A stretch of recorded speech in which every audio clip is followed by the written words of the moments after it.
Have you ever dreamed about something so amazing but was sad when you woke up because the dream was over? Well, this show was exactly that. Let me say this real quick. Some of you may not like the ending, but I will do my best to explain why it was emotionally exquisite. Season 1 was beautiful and strange. Definitely not for everyone, but I loved it.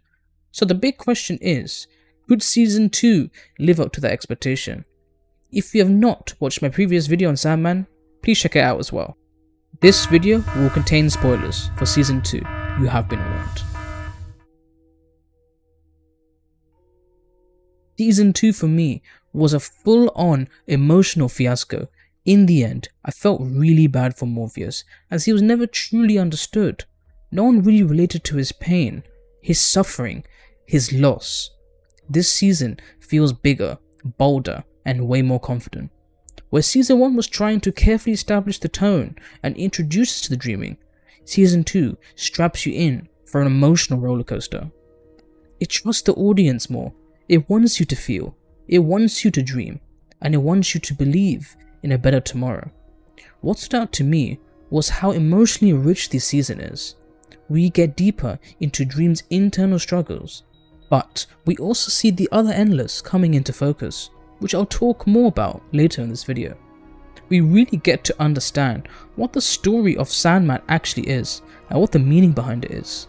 It's got that same surreal, poetic vibe. The stakes feel real, the decisions feel permanent. This season's about consequences of actions and how consequences can affect your loved ones and everyone else. Narratively, Season 2 adapts some iconic arcs from the comics, most notably Season of Mist and Brief Lives, and the writing honestly impressive. These stories are deep, layered, and in some ways oddly relatable. We finally meet the full cast of the Endless: Dream, Despair, Delirium, Death, Desire, but one name was missing: Destruction. At the end of Season 1, we were left with an inevitable confrontation between Lucifer and Dream. Lucifer sought revenge. Dream was reminded that he condemned his past lover to hell and wanted to feel love again. Lucifer found out about this and prepared for Dream's arrival. This for me was one of the top strategies I've seen in a TV show. Instead of Lucifer preparing for her army, she decides to move everyone, including Queen Nada, who was Dream's lover. She also decides to give up as the Queen of Hell. Now, you may be thinking, how is this a good tactic? Let me explain. Dream is smart, and he knew that he would win when it came to tactics, because Dream went to Hell with the intention of fighting and battling with Lucifer, which he already won in the previous season. He was perplexed to find no one there. She made Dream deal with the consequences of there being no ruler, forcing him to either become Hell's ruler or deal with the burden of deciding Hell's ruler. This was evil, cunning, something only the devil can come up with. The Endless lost an integral member, its destruction. Brief Lives gives us one of the most emotional arcs in the entire series. It's Dream and Delirium on a road trip across realms trying to find their brother. And it somehow ends up being one of the most human stories in the show. It's messy, it's tragic, and made me tear up more than once. We also get the tragic tale of Orpheus, Dream's son. His lover was killed by a snakebite. He refused to cope with her death. As a result, he went to the underworld to seek Hades' help. In the end, he ended up being dismembered and reduced to a severed head. Despite his father warning him, he pleaded to Dream to end his life. One thing to keep in mind is the Endless are forbidden to spill family blood. Dream eventually grants Orpheus' wish, and remember, consequences, consequences. The Kindly Ones are a group of dark witches, and because family blood was spilt, Dream had a price to pay. I will explain more about this in my ending section. What I love is how the show doesn't spoon feed you the meaning, it lets the visuals, the dialogue, the silences speak. Let's talk about the characters, because this season gives them space to breathe. Tom Sturridge once again continues to crush his Dream. He brings this quiet pain to the role that never feels overacted. He's not just the Lord of Dreams anymore. He's a man dealing with centuries of regret, trying to figure out who he's allowed to become. Destruction was a surprise MVP for me. I wasn't sure how they would adapt him, but they nailed it. He's charming, wise, and somehow both terrifying and comforting. He's like that uncle who left the family, but when he shows up again, he has all the right words and all the right regrets. We also get more of Death, the Delirium, and Lucifer. Honestly, I could watch an entire spin-off show about them. This show has a vast array of characters, such as Cain and Abel.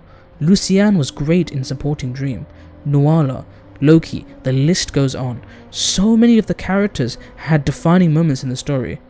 And let's not forget the return of the Corinthian.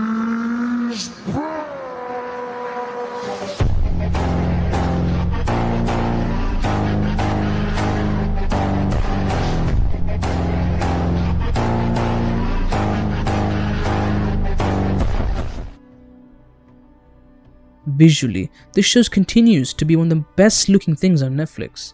The dreaming is gorgeous, but also unsettling. The way the show switches between beauty and horror in a single frame is genuinely impressive. I noticed how they improved the practical effects and creature design in the season. It all feels more tangible, more textured. Even the surreal stuff somehow feels grounded. One scene I remember clearly was when Ishtar was dancing. One of the most visually appealing sequences in the entire season. Music-wise, the score remains haunting. Now, this is my take on the ending. I just want to say the ending was emotional. I have to admit, I wasn't a fan of this originally, but then I really took time to think. This story does not have a happy ending for Morpheus. This is the story of someone trying to change their ways. Someone who has suffered, made mistakes, made terrible choices. We all expect Dream to be this perfect being, but he is flawed just like anyone. He wants to become better, to change for the better. It was a sad end to an amazing dream. Now we have Daniel Hall, who was the first ever child conceived in the dreaming. He was chosen as Dream's successor. In the end, Dream chose to give himself up to the kindly ones, setting up for a new dream and new beginnings. We briefly saw the struggles that he had to endure and provided a new hope. Despite the flaws, I absolutely love this season. The Sandman is a rare kind of show. It's cerebral, poetic, and emotionally raw in a way that most TV shows just doesn't aim for. It's less about big battles and more about internal wars. It asks the big questions about identity, duty, family, and the possibility of change. This isn't just a fantasy, it's a mythology with meaning. If season 1 hooked you, season 2 is going to haunt you in the best way possible. I finished the last episode and just sat there staring at the credits, letting it all soak in. I loved how this season became full circle. We start with a family dinner that kicks off the event, and we end with a family dinner as it wraps everything up. It's a show that stays with you, like a dream you don't fully understand, but don't want to forget. So what's my rating of the Sandman entirely? Well, I'm gonna give it a 4 out of 5. So these are my thoughts. Now I want to hear yours. What did you think of the Sandman? I am sad now that it's over. Hopefully TV shows in the future can take notes from this show. Leave your thoughts down in the comments below. If you enjoyed this video, do me a favor, hit the like, subscribe if you're new, tap the bell icon, and maybe share this with someone who needs a little bit of better dreams in their life. Thanks for watching, take care, sweet dreams.